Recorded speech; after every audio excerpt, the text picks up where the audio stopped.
lorsqu'on s'expose à une certaine charge, il y a des conséquences qui émanent de cette charge. Et cela est vrai dans l'exploitation des gaz, dans l'exploitation, n'est-ce pas, de l'uranium. Et ces conséquences invisibles, on appelle ça la radioactivité. C'est des choses qu'on ne voit pas. Et quand tu t'exposes à ça, ça nuit à ta santé.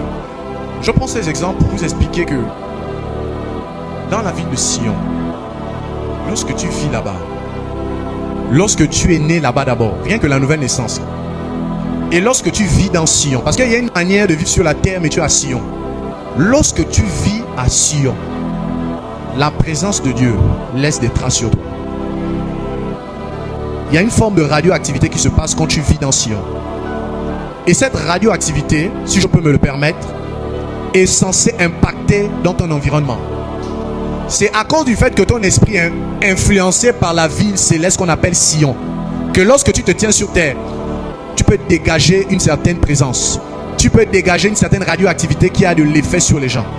Si la radioactivité de l'uranium peut tuer les gens, peut donner des pathologies, à combien plus forte raison justement la radioactivité de la présence de Dieu peut impacter les gens qui sont autour de toi.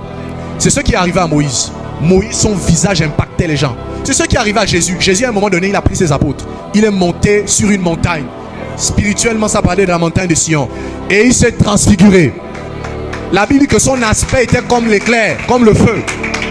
Et ça impactait les disciples.